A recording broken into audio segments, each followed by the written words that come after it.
Fight fans all over the world, it's Daddy P with Slap Happy Gorilla. Listen, hey, I put up a video a few days ago that was about Canelo Alvarez, and I made a mistake. And I was using Jose Benavidez name instead of David Benavidez. And somebody called me out on it. I think his name is Adan Peñal or something like that. I'm sorry if I botched up your name like I botched up that video. But anyway, I also put Jose Benavidez's name in the description. But just to let you know, yes, I do know my boxing. I'm a big boxing fan, have been for years. And I know the difference between Jose Benavidez and David Benavidez. I know that they brothers. I know that Jose Benavidez is the older brother. And I know that David Benavidez is the younger brother. Although David Benavidez fights at a higher weight class. But anyway, Jose Benavidez actually is the one that was touted to be a hot prospect coming into the professional rankings, as Jose Benavidez was he had a real storied amateur career. Matter of fact, he went like 120-5, which is real good for the amateurs. And he was a very promising guy in the amateurs. In like 2009, he won the Golden Gloves. At that time, he was the youngest to do it at the age of 16. The next year, Gary Russell won Golden Gloves in and around that same weight class. And they met at the USA Nationals. And Jose Benavidez beat Gary Russell. So, yeah, I know the difference between the two. I know David Benavidez is still undefeated. He fights at 168. I know Jose Benavidez has done a lot of his work at, a lot lower weight class. I think it was 2018 he fought Terrence Crawford. Got knocked out in the 11th or 12th round. And then just last year, 2022, he fought Danny Garcia. And Danny Garcia, that's when Danny Garcia was trying to go up and fight at 154. That was his debut against Jose Benavidez. So, yeah, I know the difference between the two. I know David Benavidez is now the one that's showing to be promising, as Jose Benavidez kind of was a letdown. The guy was undefeated for a while till he met Terrence Crawford, but he got shot in the leg, and I guess it was alleged gang violence or whatever, but he got shot in the leg. And since then his career kind of took a tank, because once he kind of get fatigued, you could tell that leg kind of give out a little bit. So, but anyway, the video that I put up was actually about Canelo Alvarez.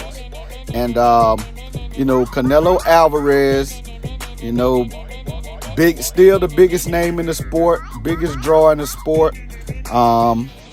He lost to Dmitry Bivol last year, and he came back, though. He fought Gennady Golovkin for the trilogy, they third time fighting. And in that particular post-fight press conference, Canelo Alvarez was asked about David Benavidez. Yeah, I got to say it right this time, David Benavidez. He was asked about fighting him, because, Canelo had then, let it out. He tried to say, oh, yeah, I don't fight Mexicans and all that. So what the reporter was asking him, the guy was asking him, like, okay, so you say you don't fight Mexicans, but David Benavidez actually was born in America, and his heritage is only half Mexican, as he is half Ecuadorian as well. So he was saying, would you have a problem fighting him, since he's really not like fully Mexican? And so Canelo, you could tell that the actual question got him a little ticked off, and it kind of rubbed him the wrong way. And eventually he shut down the press conference, and he didn't want no more questions. But anyway, that's what the video was about. I took the video down because, yeah, I did mess it up by using Jose Benavidez's name. I guess Jose Benavidez just was in my brain for some reason. But David Benavidez was the one that y'all know, Canelo Alvarez at 168 pounds. And, you know, David Benavidez actually was there. He held that WBC strap, and he lost it on the scale. Now, David Benavidez had been calling out Canelo Alvarez for a while. And when he lost his WBC strap on the scale, here come Canelo Alvarez into the division. Now, he also lost it another time before, I think due to the substance abuse violation of the substance abuse program. And it wasn't for performance-enhancing drugs. It was for cocaine. And I guess between fights, he was partying, whatever. He got caught up. And so he never lost his belt in a fight. You know what I'm saying? He's still undefeated. He's 26-0 with 23 KOs. The young man is a beast at 168. And he continues to call out Canelo Alvarez. But Canelo Alvarez's excuse, when the guy asked him in the press conference following the fight with Triple G, the excuse he gave is that, yeah, I hear David Benavidez and his dad talking trash, but what has he accomplished? And man, that is just so unfair. I mean, it's like, bro, listen. How can you bring that up as an excuse? Really? When you have other people on your resume that you could ask the same question about, you know? And it's kind of common with Canelo Alvarez. Same thing, like you ask him to fight like Demetrius Andrade or Jamal Charlo. It's the same, you know, connotations, you know, that he come across with, you know, like what have they accomplished? But listen, bro, he fought Avni Yildirim, he fought Colin Smith, Rocky Fielding, Liam Smith, Josecito Lopez, you know, guys like that, man. Okay, how can you use that?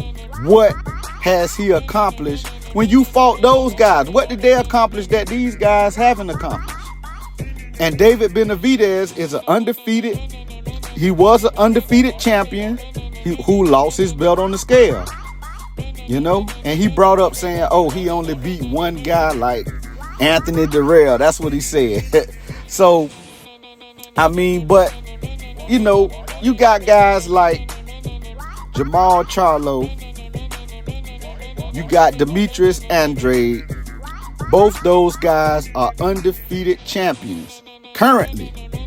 Both those guys have been champions in two different weight classes, at 160 and at 154. Canelo Alvarez was at 154. He was at 160 and overlooked those guys continuously. So, you know, the thing is, though, the whole point to the old video that I took down was that, okay,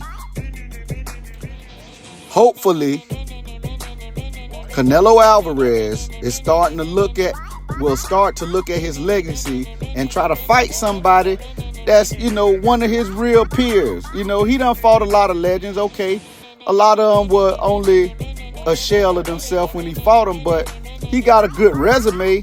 But man, when will you fight some of your peers? Okay, you go up in weight and pick who you want to fight. Just like, for instance, he went up to fight in 175 and he picked Bivol. Now, notice that Bivol is not considered like to be a dangerous puncher. He's a boxer. He's a boxer.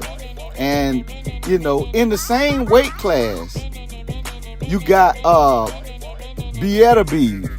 Benavidez is, man, that joker there, a beast. And, you know, he is a puncher. devastating puncher, and has a 100% KO average. Listen, your man done knocked out everything he been in the ring with. So it's like Canelo Alvarez. Yeah, he go up in weight and he do some stuff and he trying to, he feel like his legacy is cemented because he doing all this stuff with going up. Yeah, man, but you picking guys. You got a system. And, hey, Canelo Alvarez, I give respect where respect is due. He has a very high boxing IQ. He's a good boxer. And, I really do feel like he's gotten better as a boxer. Some people disagree. But, man, after he fought Floyd Mayweather, he even said, hey, man, I had to go back to the drawing board and really, look at my game and step my game up. And he's gotten better defensively. The very next year after he lost to Floyd Mayweather, he fought, what's the Cuban guy name, man? I'm tripping. The American Dream. What his name is? They call him the American Dream. Erislandy Lara. That's who it was. He fought Erislandy Lara, who is also considered a boxer. And, that fight could have went either way. It was a close fight. I ain't gonna cry robbery because it was close. If Erislandy Lara would have started a little more aggressive, or in a couple of rounds he would have been a little bit more aggressive, it would have went his way probably. It still could have went his way. But, they gave Canelo Alvarez the head nod. So it is what it is. But he got better since then. Even fighting boxers, like Billy Joe Saunders and Caleb Plant, he did a better job. Both those guys was getting the best of him in the early goings, but he found a way to break them down, and get them out of there, actually. So, he gotten better. To me, he has gotten better. But the thing is, man, don't use that as an excuse. Don't use, what has he accomplished as an excuse when you fight, people like Josecito Lopez. What is Josecito Lopez? What did he accomplish? And you fought him. You know what I'm saying? So, but my whole point was that David Benavidez, he's back in action. He's at 168. He continues to call out Canelo Alvarez. I don't know what's next for Canelo, if he stay at 168, people claiming that he go fight the winner of Caleb Plant and David Benavidez, but I'm not sure if that's gonna happen. Is now a thing going around that he's gonna fight John Ryder or whatever. So it's like, man, it's just more the same. What has he accomplished that David Benavidez hasn't accomplished, or that, like right now, Demetrius Andrade is contending at 168. Jamal Charlo still at 160. But Demetrius Andrade right there, man. And I was hoping that maybe that would open up an opportunity for him, because he don't want to fight David Benavidez. But I'm still not sure. He puts a wall between him and that slick African American style of boxing. You know what I'm saying? Like, okay, yeah, he fought Erislandy Lara, but Erislandy Lara is a Cuban boxer. He come from that Cuban school of boxing, which is very respected. But he's not African American. He don't have that slick African American style of boxing. And that's something that Demetrius Andrade has that Canelo Alvarez out his own mouth say, oh, that's a boring style. He had a boring style, but he fought against Floyd Mayweather. Was that boring?